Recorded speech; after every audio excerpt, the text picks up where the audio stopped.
because otherwise I would be breaking the rules.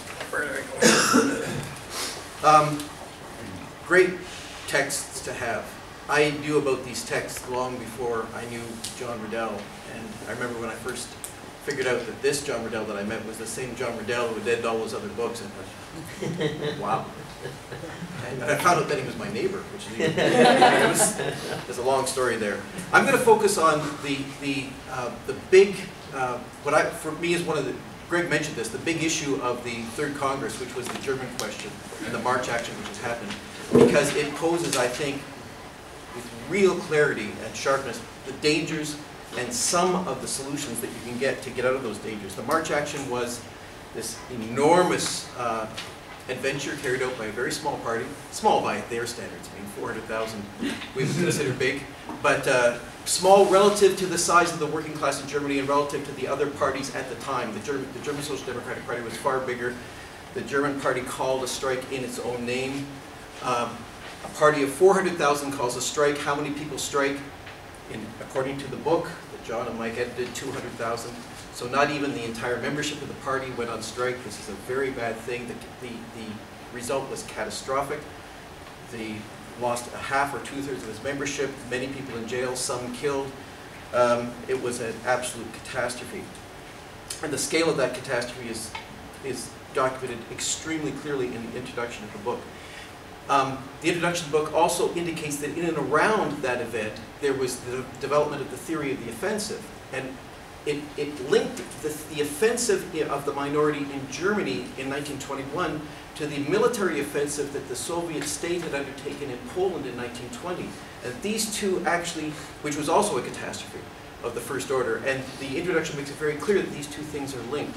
The introduction also points out something that I didn't know, that Bukharin actually wrote an essay published in the major theoretical journal of the time, articulating this theory of the offensive, indicating that saying that the Russian Revolution can do what the French Revolution did, spread its social system through arms and invasion. I did not know that. I find it quite shocking because I actually think it's quite wrong. The debate about this is fascinating, and it allows us material to more accurately assess the role of different currents of individuals involved in this. One who has been extremely maligned has been the figure of Paul Levy, who was a leading figure in the German party for a very, very long time. Now, he was absent from the Third Congress. He was absent from the Third Congress because he had been expelled from the leadership. He opposed the Third. He and Paul Levy, he was a current around people like Clara Zetkin as well. They were the quote-unquote Luxemburgists inside the party, opposed the March action. They saw this as a real adventure that you can't actually force the working class into a revolution. He had been expelled for publishing a pamphlet after the fact. He wasn't there, but the book does us a great service by publishing his appeal to the Third Congress and bringing Paul Levy back as a presence, even though he'd be absent physically from the Congress. His appeal is a very interesting analysis of the situation in Germany and an indictment of the strategies that were put forward. We also have Clara Zetkin's appeal, part of the materials of the appendices, and I love the appendices almost more than the documents themselves. The appendices are just fascinating, just all the different things. We also have, so that's the good stuff in the appendices. There's also some appalling stuff that it's wonderful that it's being published. People should read Bela Kun's defense of himself. Bela Kun was the Communist International representative in Germany at the time of the March action, an advocate of the March action, and his defense of his position himself, and he says, this led to great gains for the party, which is absolutely not true. It involves the most vile and slanderous personalistic attacks upon Paul Levy, and in particular on Clara Zetkin, that exposes a kind of misogyny, amongst other things, that is reprehensible. I'm glad that we have it, so that we know that is there. We also have the documented proof that it's published elsewhere, but it's in the book of Lenin's support for the March action, opposition to the March action, and his support for the political line carved out by Paul Levy and Clara Zetkin.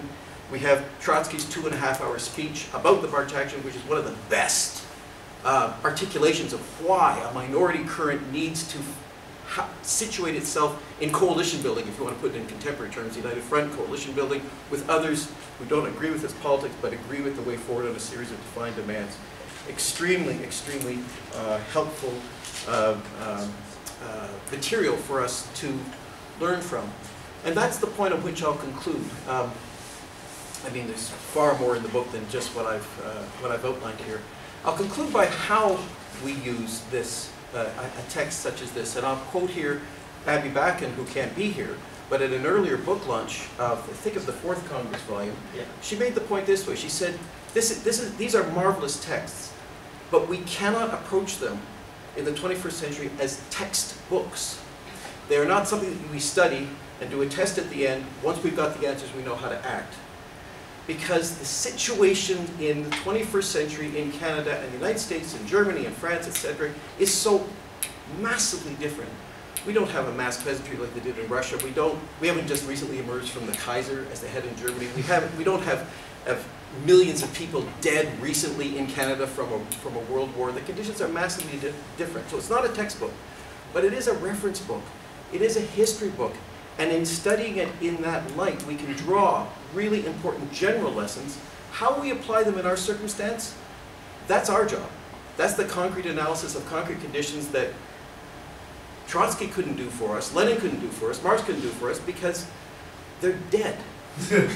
And we're not. So that is the spirit in which I approach these books. I have had the earlier volumes on my bookshelf for many, many years. I am delighted to add this one to my bookshelf. Thank you for your labors on this. It's absolutely fantastic.